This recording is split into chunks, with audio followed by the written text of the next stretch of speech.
प्रणाम। मैं सुरेंद्र शर्मा।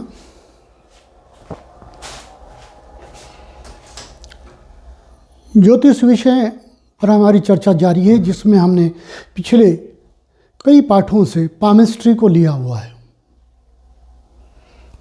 पामिस्ट्री के बहुत से लेसन हमने यहाँ पर डिस्कस कर लिए हैं। अब जो मुख्य रूप से उसमें बचे हैं उनको मैं आज लेता हूँ। चिन्ह, हाथों पर पाए जाने वाले चिन्ह और उनके फल तथा उनके जो हानिकारक फल यदि हैं तो उनसे बचाव के क्या उपाय हो सकते हैं, इन सब को आज हम लेते हैं। देखिए, ये एक ही स्त्री के दो हाथ हमने लिए हैं, राइट लेफ्ट। मैं बार बार ये सब लोगों को विनती करता हूँ कि स्त्री और पुरुष दोनों का ही दायां हाथ देखा जाता है, केवल बायां नहीं। बाएं हाथ से दोनों के लिए ही कन्फर्मेशन की जाती है कि यदि कोई चिन्ह दाएं पर तो है, यदि बाएं पर भी है तो वो पूरा कन्फर्म हो जाता है कि उसका फल तो घटित होगा ही होगा। और यदि केवल दाएं पर है, बाएं पर वो चिन्ह नहीं है, तो घटित होने वाले फल में कुछ कमी आ जाती है। ये थ्योरी नहीं है कि स्त्री का बायां हाथ देखा जाता है, इसका कोई आधार नहीं है। लोगों ने अपने मत से ये चला लिया है। क्यों देखा जाए भाई स्त्री का बायां हाथ? क्यों ना दायां ही देखा जाए? जब विकास होता है माता के गर्भ में तो दोनों हाथ इस तरीके से जुड़े हुए होते हैं, और विकास के दौरान जब क्रिया पूरी हो जाती है तो फिर वो ऐसे हटने शुरू होते हैं, इस तरीके से। दोनों का विकास समान प्रकार के ऊतकों, कोशिकाओं या अंगों से या प्रति अंगों से होता है। बंटवारे में कभी कभी आधे हिस्से भी पूरे बंट जाते हैं, कभी कभी कुछ कम ज़्यादा भी हो जाते हैं। इसका उदाहरण आप सब लोग देख सकते हैं प्रकृति में या समाज में कि सामान्यतः दोनों हाथों का आकार समान नहीं होता। देखा जाता है कि मामूली भिन्नता होती है, या तो चौड़ाई में, अंगुलियों की मोटाई में, हथेलियों की मोटाई में, इनकी चौड़ाई में कहीं ना कोई अंतर पा जाता है। और जिसके दोनों एक जैसे हैं भाग्यशाली है, और यहाँ से भी एक जैसे हैं और अच्छा भाग्यशाली है। इसलिए हम यहाँ पर जो चिन्हों का अध्ययन करेंगे वो दोनों हाथों के को आधार मान के करेंगे, मुख्य दायां और कन्फर्मेशन बाएं से भी। पहले हम लेते हैं त्रिभुज कहाँ कहाँ पर है, किस किस रेखा पर त्रिभुज बनता है, उनका फल। ये जीवन रेखा, ये मस्तिष्क रेखा, ये हृदय रेखा, ये भाग्य रेखा, ये सूर्य रेखा, ये बुध रेखा, ये चंद्र रेखा, और आदि आदि और सूक्ष्म रेखाएं हैं, उनके विषय में भी हम आज बताएंगे। दाएं हाथ में इस महिला के देखिए त्रिभुज बनता है, ये गुरु पर्वत पर, गुरु पर्वत पर त्रिभुज बनता है। अब ये देखें इसके बाएं हाथ में भी क्या त्रिभुज गुरु पर्वत पर है। इस महिला के दोनों हाथों में एक ही नियत स्थान पर गुरु पर्वत पर त्रिभुज है। तो त्रिभुज से जो फल घटित होने हैं वो उत्तम रूप से घटित होंगे। यदि गुरु पर्वत अच्छा है और तब त्रिभुज है तो यह मंदिर का रूप लेगा, अर्थात पूजा पाठ में उत्तम विश्वास कराएगा, धर्म के मार्ग को विकसित करेगा, मन हमेशा अनुचित कार्यों से दूर रखेगा, क्योंकि जहाँ धर्म है वहीं अनुचित से दूरी है।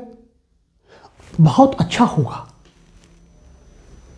उत्तम कार्य, ज्ञान संबंधी कार्य कराएगा, और ज्ञान संबंधी कार्य कराने से प्राप्ति भी कराएगा। यदि दोनों चीज़ें अच्छी है, त्रिभुज भी स्पष्ट है और गुरु पर्वत भी अच्छा है। इसका मैं एक उदाहरण दे देता हूँ। जितने ये कथावाचक हैं, सत्संग करने वाली स्त्रियां हैं, इस प्रकार के कर्म ऐसी महिला करेगी यदि गुरु पर्वत अच्छा हो और उस पर त्रिभुज हो दोनों हाथों में। उत्तम संस्कृति से जुड़ी हुई होगी। इस प्रकार का फल त्रिभुज का दोनों हाथों में होने पर यहां पर होगा। आगे इस हाथ पर और कहीं त्रिभुज नहीं है, फिर भी मैं ये एग्जाम्पल लेता हूं। यदि ये त्रिभुज यहां शनि पर भी हो, यदि वहां ना हो तो शनि पर हो, यदि ये त्रिभुज शनि पर हो, कुटिल कर्म कराएगा, क्योंकि शनि का स्वभाव ही कुटिलता है। वो लाभ देगा, परंतु चालाकी से जो कर्म किए जाएंगे, हेरा फेरी से भी इस प्रकार के कर्मों से लाभ देगा। चतुरता दिखा करके वो व्यक्ति लाभ कमाएगा। चतुरता, झपट भी सकता है पैसे दूसरे से, क्योंकि उसे आय करनी है ना। त्रिभुज ने उसको आय दी है, उत्तम पर्वत हो और यहाँ त्रिभुज हो तो उसे उत्तम आय मिलनी है। अब उत्तम आय मिलनी है तो शनि का स्वभाव अमूमन सभी लोग जानते हैं कैसा है, तो वो धन तो देगा, लेकिन उसी मार्ग से देगा जो शनि का स्वभाव है। यदि त्रिभुज यहाँ हो सूर्य पर्वत पर, उत्तम कर्म कराएगा, लोग उसको समान की दृष्टि से देखेंगे, धनार्जन भी कराएगा, कोई उत्तम पद भी दे सकता है, ऐसी स्थिति होगी। यदि ये त्रिभुज बुध पर्वत पर आ जाए, वाणिज्य कर्म कराएगा, सीए, अकाउंट का काम, एमकॉम आदि आदि या मुनीमगिरी कराएगा।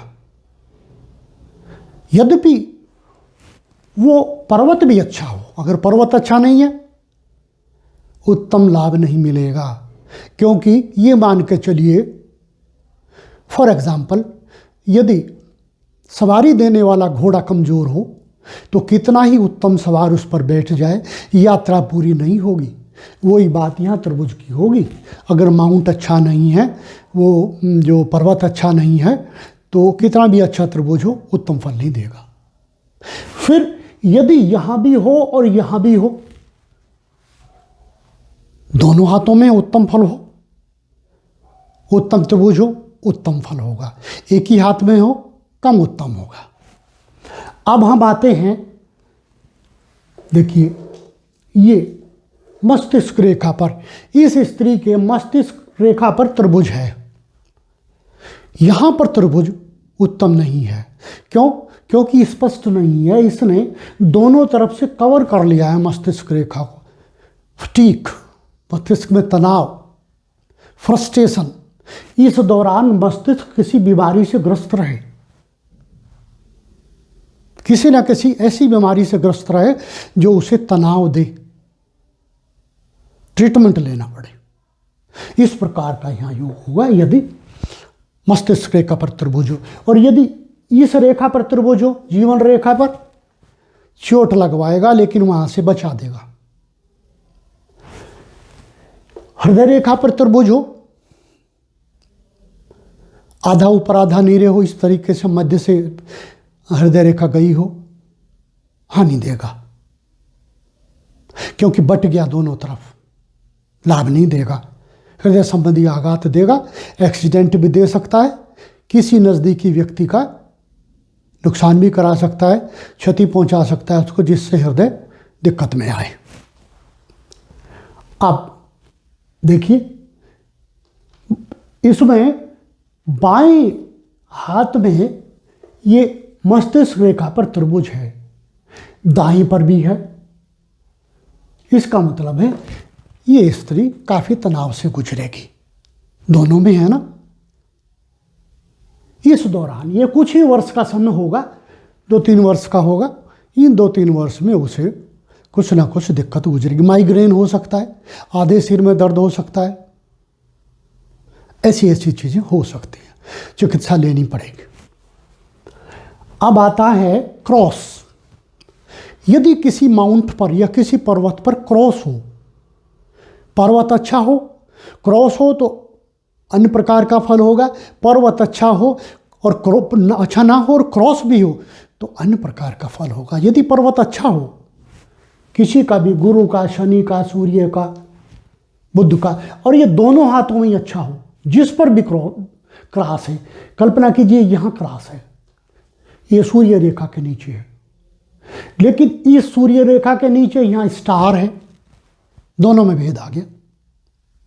स्टार भी हानिकारक और क्रॉस भी हानिकारक। स्टार ज्यादा हानिकारक कहा गया है। यदि ये पर्वत अच्छा हो और तब ये स्थिति हो, आंखों में बचपन से ही चश्मा लग जाए, रोशनी कम हो, बहुत कम हो जाए, काल गुजरते गुजरते उसे आंखों में काफ़ी दिक्कत होने लगे, और ऐसा हो सकता है रतौंधी भी हो जाए। यदि दोनों ही हाथों में स्टार हो, इसके नीचे, सूर्य रेखा के नीचे और सूर्य के पर्वत पर, और सूर्य का पर्वत भी अच्छा ना हो, तो ये मान कर चलिए वो व्यक्ति जन्म से भी आंखों से अपंग हो सकता है। अगर जन्म से नहीं है तो आयु के मध्य में जाकर के तो वो पूरी तरह आंखों से अपंग हो जाएगा, ऐसा मेरा मत है। इस प्रकार की स्थिति में यदि दोनों हाथों में सूर्य के नीचे पर्वत अच्छे नहीं है और एक पे स्टार है, एक पे क्रॉस है, या दोनों में स्टार है, और यदि दोनों में क्रॉस है तो कलंक भी लगेगा, आंखों की रोशनी भी कम होगी, ब्लाइंड नहीं होगा। स्टार ब्लाइंडनेस की तरफ ले जाता है। माउंट खराब हो, स्टार हो दोनों पर। अब आता है चतुर्भुज। जिस भी स्थान पर, माउंट पर या रेखा पर चतुर्भुज होता है वो हमेशा बचाव का कार्य करता है। उदाहरण, ये हृदय रेखा पर चतुर्भुज है, लगभग ये दूरी 3 से 4 वर्ष बनती है। इस 3 से 4 वर्ष ये व्यक्ति किसी अनुत्तम स्थिति से गुजरेगा। हृदय संबंधी रोग हो सकता है, कोई हादसा हो सकता है, कोई रोग गले घर सकता है, किसी नज़दीकी, बहुत ही नज़दीकी व्यक्ति को जीवन क्षति हो सकती है। इस प्रकार के जो घटनाएं हैं हो सकती हैं, परंतु चतुर्भुज है इसलिए इसे पार कर देगा, अर्थात इस आयु को वो पार करा जाएगा और आयु को क्षति नहीं होगी। ये इसका फल होता है, ये बचाव का कार्य करता है। घटना तो होगी लेकिन बचा देगा। और यदि किसी कारणवश ये इसके बीच में से रेखा टूटी हुई हो और वहां चतुर्भुज हो, तब रोग भी होगा, बचाव भी होगा, दोनों होंगे। यदि केवल माउंट पर ही ये चतुर्भुज हो, यहाँ हो, यहाँ हो, यहाँ हो, बाएं दाएं हाथ में कहीं फिर हो, माउंट की स्थिति अच्छी हो, अर्थात उस पर्वत की स्थिति अच्छी हो जिस पर यह है, और वहाँ चतुर्भुज है, सुख देता है, सुखकारी है। जिस पर्वत पर है वो ग्रह जो उत्तम फल दे सकता है उसके फल में वृद्धि करता है। बुध पर है तो बुध जो भी कर्म करता है उन कर्मों में वृद्धि करेगा।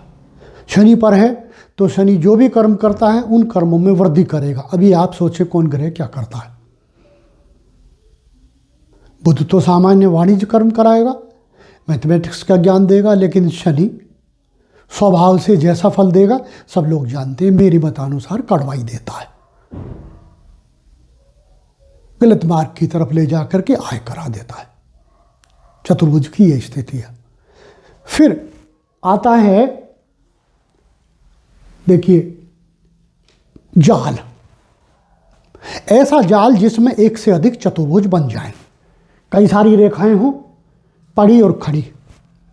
ये जैसे देखिए इस महिला के दाएं हाथ में भी ये शुक्र पर्वत पर ये जाल है जिसमें छोटे छोटे चतुर्भुज बनते हैं, और ये बाएं हाथ में उस स्थान पर नहीं है, ये चंद्र पर्वत पर है। वहाँ ये शुक्र पर्वत पर है, यहाँ ये चंद्र पर्वत पर है, तो दोनों के फलों में भेद हो गया।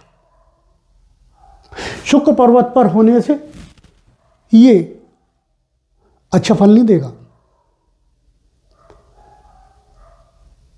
जो शुक्र से सुख मिलते हैं उनमें उतार चढ़ाव इस तरीके से लहर बनती हुई, अर्थात कभी पति पत्नी में या जीवन साथी में, जो भी जैसा भी जीवन हो लोगों का जोड़े में, उनमें कभी कटुता आ जाए, कभी मधुरता आ जाए, कभी कटुता आ जाए, कभी मधुरता आ जाए, इस प्रकार से जीवन को चलाएगा अगर शुक्र पर एक रास हो। फिर यहाँ बाएं हाथ में है, चंद्र पर्वत पर है। चंद्र पर्वत पर होने से ये मन को स्वतंत्र नहीं रखेगा, मन पीड़ा पाएगा। कारण कोई भी बने, मन उत्तम नहीं रहेगा, हंसी खुशी से नहीं रहेगा, बीच बीच में दिक्कतें होंगी। आदमी सोने के लिए घर जाए, लेकिन घर जाते तनाव मिल जाए। घर से बाहर नौकरी जाने के लिए निकले, लेकिन रास्ते में कोई साइकिल में टक्कर मार दे, अर्थात मन में कुंठा, इस प्रकार की स्थिति होगी।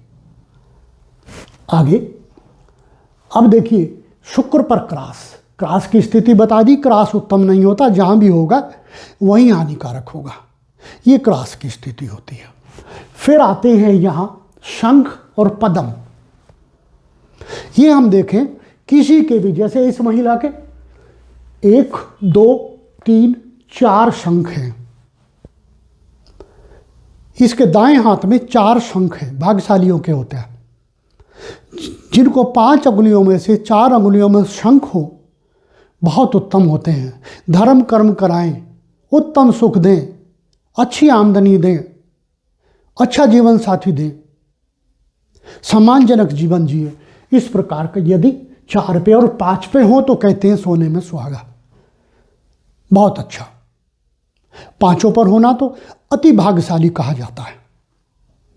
यदि किसी कारणवश आधी उंगलियों पर पद्म और आधियों पे शंख हो, तो ये मान के चलिए जीवन मध्यम चलेगा। मध्यम का अभिप्राय सभी लोग समझते हैं, सुख दुख दोनों ही हिस्से आएंगे। यदि सारे हाथों पे ही पद्म हो और बाएं हाथ में भी यही स्थिति हो, कष्टों से जीवन चलेगा। दरिद्रता भी समय समय पर देखनी पड़ सकती है। अगर घर में धनवानता भी है तो वो उस व्यक्ति के किस काम की जो वो धन उसके काम ही ना आए, कोई और ही उसका लाभ उड़ाए, वो मात्र एकत्रित करने के लिए ही हो और उसका सुख उसे न मिल पाए, भले घर में धन हो।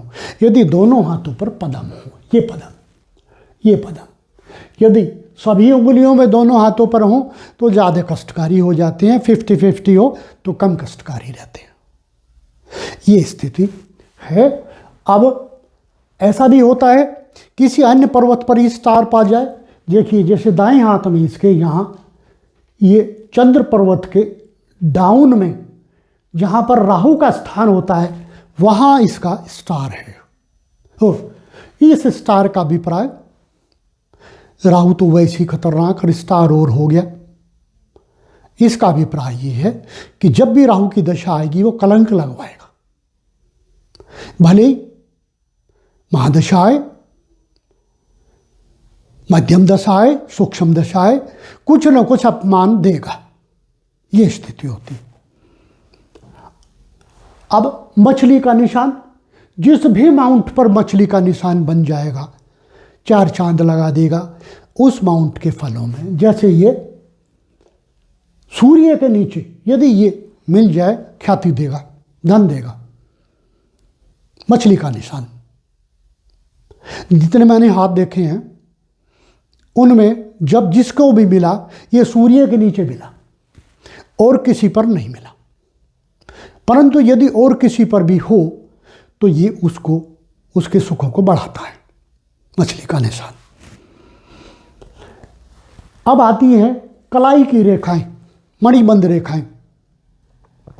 मणिबंध रेखाएं ये देखें दाएं हाथ में कितनी कंप्लीट हैं, कितनी अधूरी हैं। जितनी कंप्लीट होंगी उतना ही उत्तम और सम्मानजनक जीवन व्यक्ति का होगा, वैसे उत्तम घर में उसका जन्म हुआ होगा।